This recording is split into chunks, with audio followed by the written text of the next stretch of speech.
Saitama has exceeded his limits, growing beyond his previous power to something new. How, may you ask? By sneezing and farting. Stop the cap. No, I am being serious series no cap here, ladies and gentlemen. Saitama's sneeze can kill every anime character you can think of. Wait for it. 3, 2, 1. He not beating Goku! He not beating Goku! Okay, that's a question we're going to answer, but we will leave the conclusion up to you in the comment section below once you complete our analysis from part 1 and this video. You heard that right, this is part 2. In part 1 we scaled Saitama's power from chapter 167 if you haven't already watched it. If you haven't, then that means that you are the silliest of willies. You're just not a Chad like the rest of the people that have the notification bell on. And so, how did Saitama gain limitless power? What does the One Punch Man manga define it as? Well, an important thing to remember is that his limitlessness is in everything. Every category that equates to someone's power. For example, limitless strength, limitless defense, limitless speed, and except for limitless intelligence.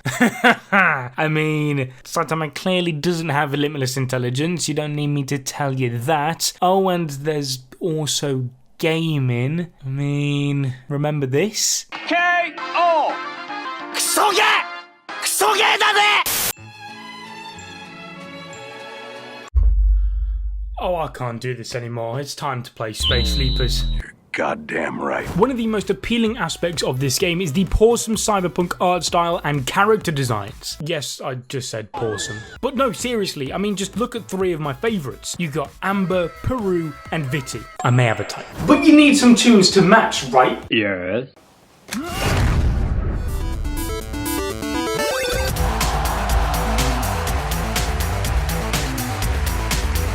Whoa. Also, did I mention that they'll also have musician collabs in the future? No way! Along with that, you also have a fun, diverse map to explore full of interesting areas that, when paired with the art style and gameplay, are right up my street. It's recommended to use our link to pre-order on the Google Play Store and the App Store so that the game will automatically be installed as soon as it goes online. This also helps support the channel, and you will receive 200 diamonds and 10,000 Leaper coins as a reward, and the more pre-registers, the bigger the rewards you get. Now, don't mind me, but I'm off to play some more.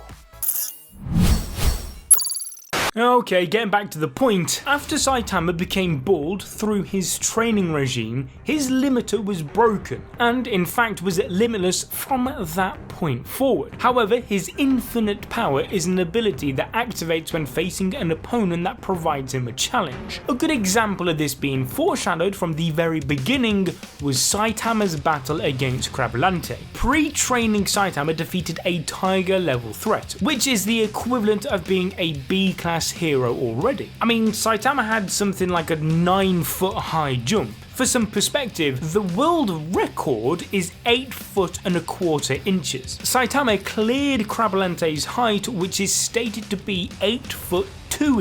So at the lowest possible measure of this feat, pre-training Saitama would be slightly better than the best modern human to ever do it. On top of that, in the One Punch Man audiobooks, which are approved by One, the creator of this series, pre-training Saitama was also completely unharmed and couldn't even be moved by Tatsumaki's psychic power. Bearing in mind, this is way before the events that occurred in the webcomic that we mentioned in part 1 of this series. So even that early on, Saitama was pretty damn strong. Saitama exponentially grows his base level through fighting whilst it is still ongoing. With every opponent he faced in the past, he was growing stronger, and since Cosmic Garou is the first opponent that can take multiple serious punches without dying, fulfilling his dream, Saitama's exponential growth activates due to his limitless power. Therefore, every single punch once the battle started, was becoming stronger and stronger. Saitama was feeling an emotion in conjunction with this growth. Genos had died, which made him angry, sad, and feeling something he'd never really felt before.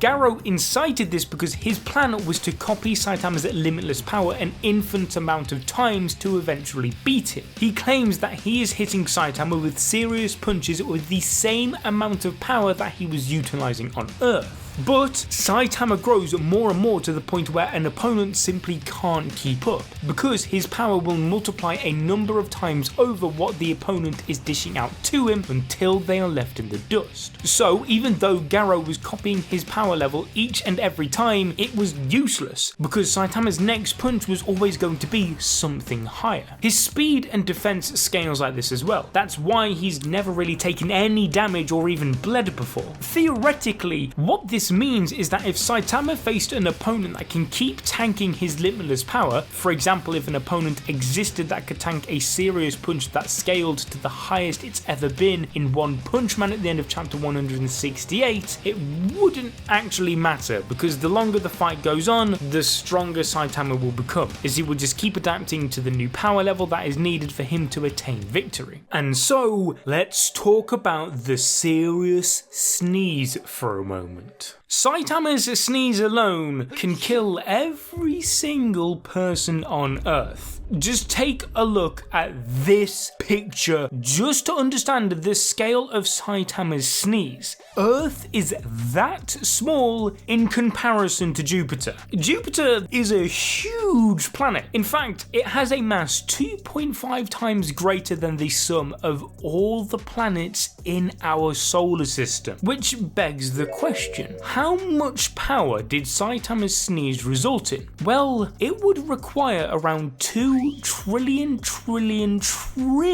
joules of energy. You heard that right. Now, although numbers of such magnitude are impossible to put into perspective, I will try. You would need a measly 225 million trillion joules of energy to blow up the Earth. Therefore, with the amount of energy created by Saitama's sneeze alone, he could destroy 90 planet Earths in one. Saitama's serious sneeze produced enough air pressure to completely remove Jupiter's atmosphere from its core. Jupiter is composed of gaseous and liquid matter, which is divided between a gaseous outer atmosphere and a denser interior, and all of that was just wiped away. To produce this much power with a sneeze would mean that Saitama's lung capacity must be ridiculous, as according to livescience.com, a sneeze output is determined by the pressure in the respiratory system and the capacity of one's lung. A lung capacity this great would allow Saitama to swim to the bottom of the ocean and back up again in one breath. But this is also a testament to Saitama's durability of his body and internal organs, as a sneeze with this much force would break the ribs along with everybody's bones in a normal person. Therefore, Saitama has limitless stamina. That's why when he's in space it doesn't even matter. Referring back to the time against Boros where he thought he couldn't breathe on the moon, he actually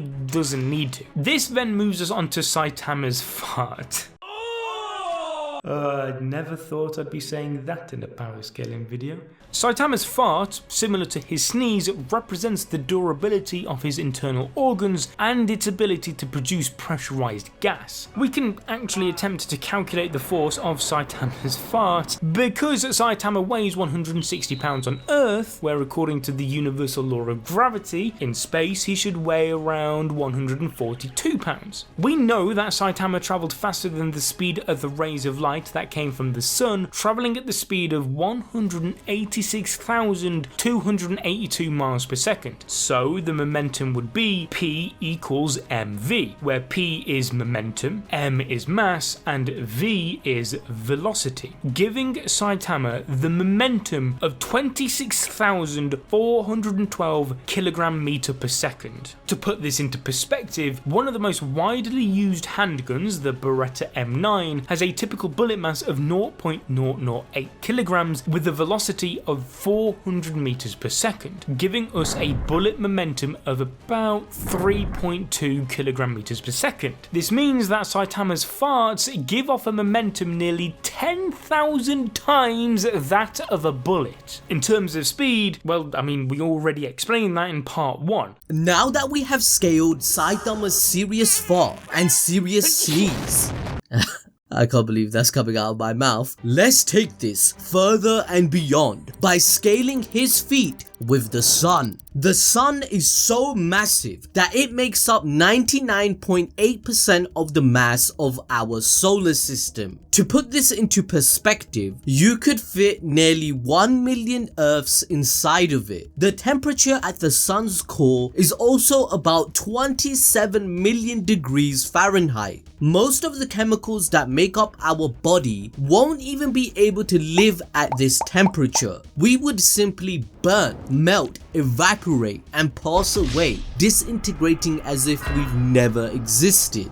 The sun's activity, from its powerful eruptions to the steady stream of charged particles it sends out, influences the nature of space throughout the solar system. But despite all of that, Saitama can survive a head-on collision with the sun without even the slightest burn on his body. Because of this, it means he is 100% completely immune to radiation poisoning, fire, lava, absolutely any kind of physics. Considering how he can see and is just fine despite taking a quick little stop on the surface of the sun. Whilst us, ordinary people, can't even stare at the sun from Earth for longer than 100 seconds without causing permanent retinal damage. Of course, this all helps Saitama in battle because remember, thanks to his limitlessness, he doesn't lose his sense of direction at all, whilst Garou did and failed multiple times to know where he is during their battle on I.O. after Saitama completely ripped it apart. Saitama is limitless in balance, eyesight, immunity, anything that you can name.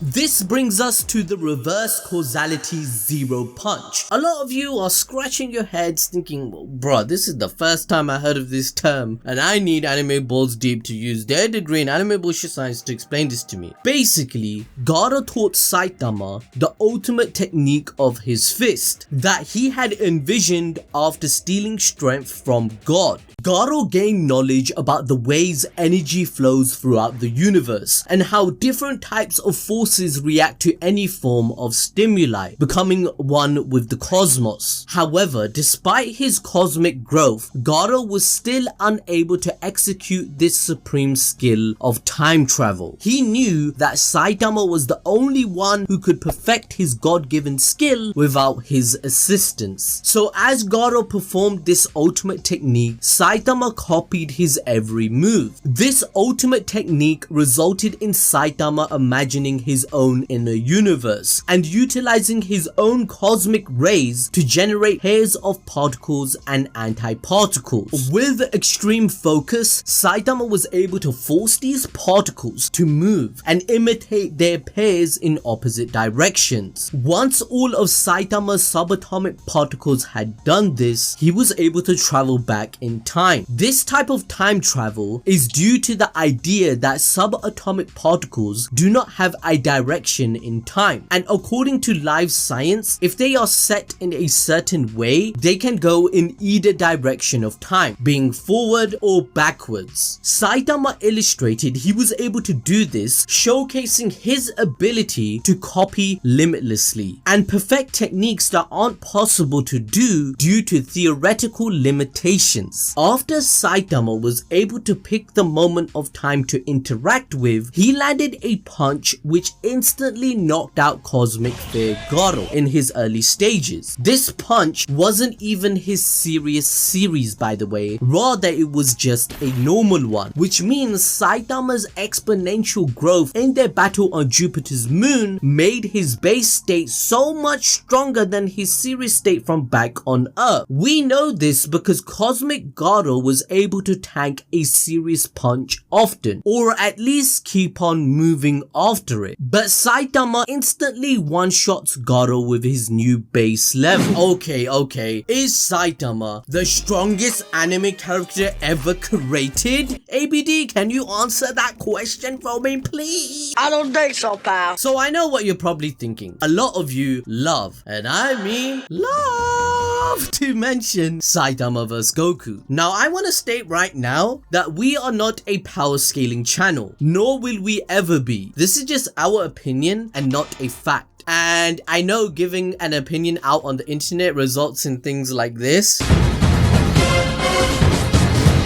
And you might hate us after this. Okay. According to One Punch Man's logic, Saitama's limitless power also lets him warp reality, as it affects the cosmos just like Blast and Garou mentioned. Saitama has limitless power, limitless defense, limitless speed, and his ability adapts to the opponent's strength and outdoes it, even if they are stronger than him or matching it. His ability is very similar to Broly if we think about it in the Dragon Ball verse. Broly, in the span of a movie, faced up against Blue Gogeta. Across multiple fights, he scaled higher and higher to eventually make Goku and Vegeta use everything they had. Saitama's fight with Goku would look very similar in the beginning, but eventually, according to One Punch Man's logic, he will leave his opponent behind and his limitlessness cannot be scaled anymore. You guys should know by now that we are huge fans of both series. I've been following Dragon Ball since the 90s and I'm still making content on it 30 years later. I'm 30 years old, I'm an old guy, bruh.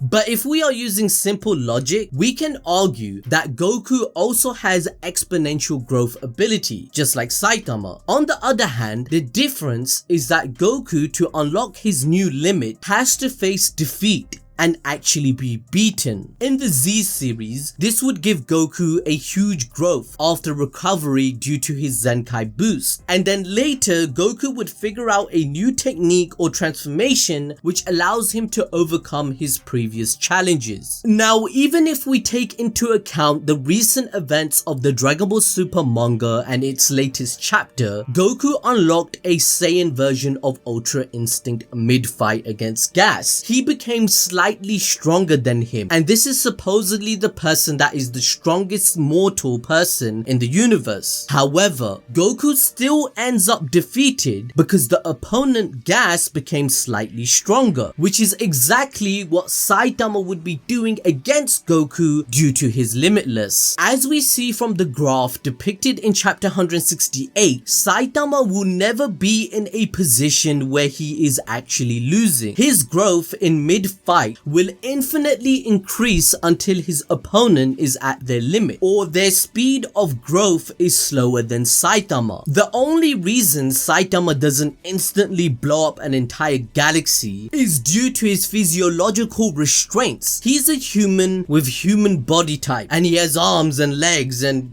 a bald head. You get the point. Now again, let's use simple logic. Some fans would argue Goku's base and transformations are so powerful that his first punch would kill Saitama instantly, so his ability of exponential growth wouldn't even activate or exist against Goku. But the argument against that is in chapter 166. Garou copied Saitama's power level with the Serious Punch squared, right? This is the first time ever that this has happened in One Punch Man, where someone has put that much force and power against Saitama in history. He was facing a punch that could blow up an entire galaxy, that it did in chapter 167, blowing up all those stars and galaxies millions of light years away, yet still Saitama tanked it and didn't take any damage or bleed at all. This means we know for a fact that Saitama Saitama can tank a punch from Goku in his Super Saiyan God form. And even Blue, Goku vs Beerus mentioned that their punches made a blast that was going to destroy the universe with raw power. Yet Saitama's punches towards the end of 168 could do the same, yet he tanks them and takes no damage. In the end, Saitama only has to tank one punch from Goku for his ability of Limitless to activate, and then it will automatically surpass Goku's power. If Goku went straight to Ultra Instinct 100% mode and 100% power, which he usually doesn't do by the way because he likes to fight and play around, starting with Super Saiyan and normal form, but let's say he went straight to 100%. It's up to you to decide in the comment section below and let the war begin if Goku can straight up one-shot Saitama before his ability activates, or there's no way Saitama can tank it and it's game over. Now if you don't want to take part in this war, watch this One Punch Man video about the character named God